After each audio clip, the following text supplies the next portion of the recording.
Hi everyone.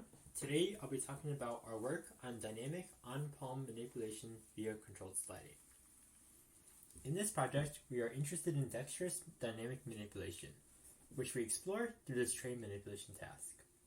In this task, the robot is commanded to retrieve the tray, lift the tray, and then finally place the tray back at its initial position, doing so all with just its end effector. There are quite a few aspects of this task that make it challenging, and I just want to highlight a few. The first is diverse and repeated contact mode transitions. This task heavily utilizes sliding, not only between the end effector and the tray to reposition, but also sliding between the tray and the external supports to do so dynamically.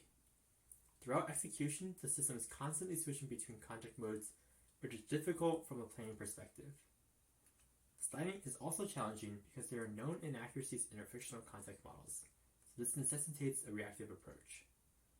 Finally, we are making forceful interactions at speed with the object, which presents its own challenges for how to control for those interactions. Now let's consider the possible approaches to solving this task.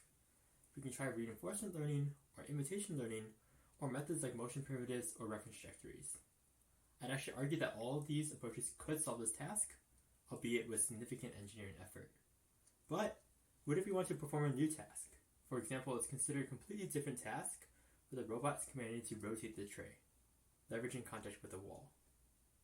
Well, we probably have to retrain in sim, or collect new demonstrations, or do some additional offline planning such as generating new motion primitives or trajectories. I'd argue what we really want is to be able to generalize to new tasks without additional offline computation. And we want to do so without cost function hacking, where we would essentially give the algorithm the answer. We want to define the task which is the target position encoded as a basic quadratic cost.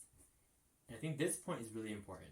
In the bigger picture, if we truly want to be able to stitch together low-level capabilities, we need to be able to specify those capabilities or tasks in an intuitive manner.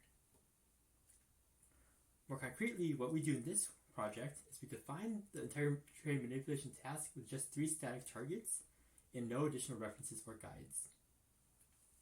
Okay, so how do we accomplish this? We take a standard approach where we simplify the system by abstracting away the robot and by just considering its end effector. And we focus on interactions between the end effector and the tray and the environment. We model these interactions with forces, and we assume that the end effector can be directly controlled with inputs U. This is the model we use to construct a linear complementarity system, or LCS. For those unfamiliar, it's a local piecewise linearization of the dynamics, and it crucially includes the potential contacts and a linearization of how the contacts are activated. More specifically, we consider 7 total possible contacts, 2 per support, and 3 to capture the surface-surface contact between the end effector and tray. We relinearize at every control iteration to generate a new LCS, leveraging Drake for both autodiff and geometry queries. To plan with the LCS, we leverage recent breakthroughs in contact-implicit MPC, which plans for states, inputs, and forces without pre-specification of the contact modes. I want to emphasize that this isn't trivial. We are reasoning over 7 potential contacts per time step, and because we require sliding, for each contact we have to reason about sticking, sliding in every direction, and no contact. So the fact that we're doing so fast enough for real-time control is non-trivial and exciting to see.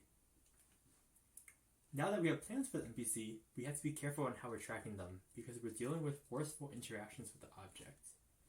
The key takeaway with our choice of tracking objectives is that the NPC is planning with contact forces in mind, so we have to account for these in order to accurately track the plan, which we do so with a feed-forward term for the end effector force.